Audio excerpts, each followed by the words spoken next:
Apa sih peran dari konsultan pendidikan nonformal?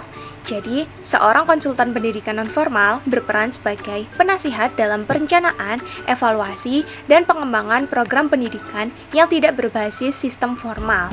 Mereka bekerja dengan berbagai pihak, mulai dari pemerintah, lembaga pendidikan, organisasi non-pendidikan atau NGO, hingga perusahaan yang bergerak di bidang pendidikan dan pemberdayaan masyarakat. Lalu, apa saja tugas dan tanggung jawabnya? Tugas yang pertama yaitu analisis kebutuhan pendidikan. Jadi, seorang konsultan harus mampu mengidentifikasi kebutuhan pendidikan nonformal yang ada di suatu lembaga atau komunitas. Misalnya, pendidikan keaksaraan, keterampilan kerja, atau bahkan pemberdayaan perempuan. Tugas yang kedua yaitu pengembangan program. Jadi, konsultan itu juga merancang kurikulum, kemudian metode pembelajaran, serta strategi pendidikan yang sesuai dengan kebutuhan masyarakat. Tugas yang ketiga yaitu evaluasi program. Jadi, konsultan itu juga harus bertanggung jawab dalam menganalisis efektivitas program yang berjalan dan memberikan rekomendasi untuk perbaikan. Tugas yang keempat yaitu pelatihan dan pendampingan. Seorang konsultan juga memberikan pelatihan kepada tutor, fasilitator, dan pengelola program agar dapat menjalankan program pendidikan nonformal dengan lebih baik. Dan tugas yang terakhir atau yang kelima adalah advokasi dan kebijakan. Jadi, para konsultan juga berperan dalam memberikan masukan kepada pemerintah terkait kebijakan pendidikan nonformal agar lebih inklusif dan berkelanjutan. Meskipun profesi ini sangat penting, masih ada beberapa tantangan yang harus dihadapi, yaitu yang pertama, kurangnya sumber daya. Jadi, banyak program pendidikan nonformal yang mengalami keterbatasan dana dan juga tenaga pengajar yang terlatih. Kemudian yang kedua, yaitu kurangnya regulasi yang jelas. Pendidikan nonformal seringkali kurang mendapat perhatian dibanding dengan pendidikan formal. Tantangan yang ketiga yaitu tantangan terhadap teknologi. Jadi, masyarakat di daerah terpencil atau kelompok rentan seringkali memiliki keterbatasan akses terhadap teknologi pembelajaran. Namun, di balik banyaknya tantangan yang dihadapi, ternyata masih banyak peluang yang dapat dimanfaatkan, seperti meningkatnya kebutuhan pendidikan nonformal. Jadi, seiring berkembangnya zaman, masyarakat itu banyak yang membutuhkan keterampilan baru di luar pendidikan formal. Kemudian, dukungan dari berbagai pihak seperti organisasi internasional dan pemerintah. Mereka semakin berfokus pada pendidikan nonformal.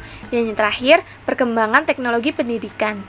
Jadi, seorang konsultan pendidikan dapat memanfaatkan teknologi digital untuk menjangkau lebih banyak peserta didik.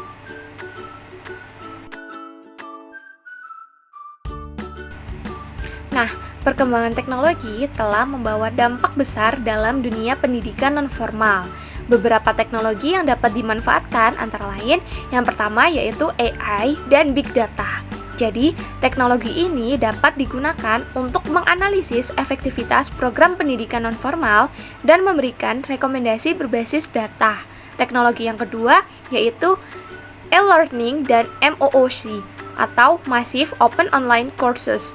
Dengan adanya platform ini, akses pendidikan nonformal menjadi lebih luas dan fleksibel.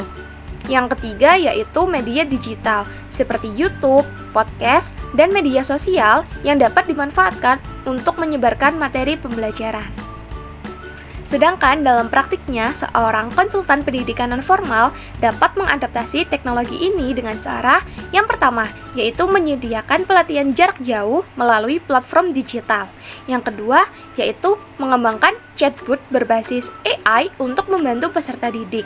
Dan yang ketiga atau yang terakhir, yaitu meningkatkan literasi digital bagi tutor dan peserta pendidikan nonformal. Beberapa tinjauan terhadap kebijakan dan isu sosial. Yang pertama, ada kebijakan Merdeka Belajar, dengan memberikan ruang lebih besar bagi pendidikan nonformal untuk berkembang. Yang kedua, peraturan tentang pemberdayaan masyarakat. Jadi, pemerintah itu mulai banyak mengalokasikan dana untuk program pendidikan berbasis komunitas. Dan yang terakhir, ada regulasi digitalisasi pendidikan. dengan mendorong penggunaan teknologi dalam pendidikan nonformal. Jadi, selain berperan dalam dunia pendidikan, profesi ini memberikan kontribusi dalam isu sosial seperti pengentasan buta aksara melalui program keaksaraan fungsional. Kemudian ada peningkatan kesempatan kerja dengan memberikan pelatihan keterampilan berbasis pasar. Dan yang terakhir, pemberdayaan kelompok rentan seperti anak jalanan, perempuan, dan penyandang disabilitas. Lalu, keterampilan apa saja yang dibutuhkan di masa depan untuk menjadi seorang konsultan pendidikan nonformal yang kompeten? Yang pertama, sebagai seorang konsultan pendidikan nonformal, kita harus memiliki kemampuan analisis data agar dapat mengevaluasi efektivitas program berbasis bukti. Yang kedua, yaitu pemanfaatan teknologi pendidikan dengan mengembangkan program berbasis e-learning dan media digital. Yang ketiga, keterampilan komunikasi dan negosiasi. Jadi, sebagai seorang konsultan, kita harus mampu berkomunikasi dengan baik, terutama berbicara di depan umum atau public speaking. Yang keempat, yaitu manajemen proyek. Kita itu harus mampu merancang dan mengelola program pendidikan nonformal secara efektif. Serta yang terakhir atau yang kelima, yaitu pemahaman tentang kebijakan pendidikan, agar kita dapat memberikan rekomendasi yang relevan dalam advokasi pendidikan nonformal itu sendiri.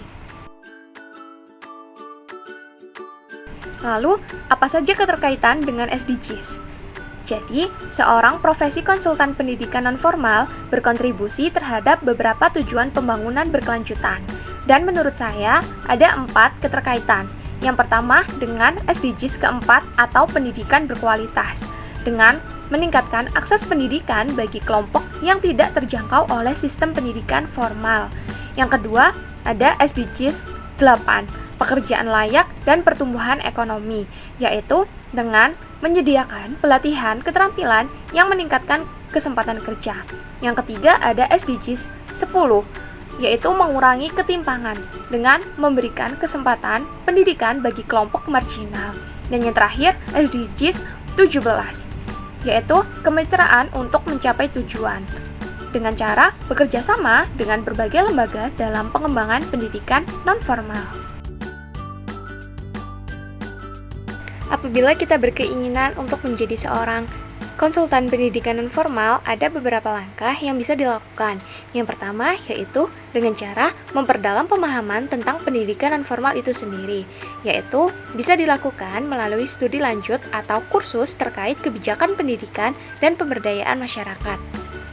Yang kedua, yaitu mengembangkan keterampilan digital dengan menguasai e-learning, analisis data, dan media digital untuk mendukung konsultasi pendidikan. Yang ketiga, bergabung dengan proyek sosial atau penelitian. Menurut saya, dengan bergabung dengan proyek sosial dan penelitian, kita itu akan mendapatkan pengalaman dalam merancang dan mengevaluasi program pendidikan nonformal. Yang keempat, membangun jaringan profesional. Jadi, kita itu perlu berinteraksi dengan organisasi pendidikan, pemerintah, GO yang bergerak di bidang pendidikan masyarakat. Dan langkah yang terakhir, kita itu bisa melakukan advokasi pendidikan nonformal, yaitu dengan cara berkontribusi dalam kebijakan pendidikan dan memperjuangkan hak masyarakat terhadap pendidikan itu sendiri. Jadi, dengan itu, profesi konsultan pendidikan nonformal memiliki peran yang sangat penting dalam menciptakan akses pendidikan yang lebih luas dan inklusif. Dengan tantangan dan peluang yang ada, profesi ini akan terus berkembang, terutama dengan dukungan teknologi dan kebijakan yang semakin berpihak pada pendidikan nonformal.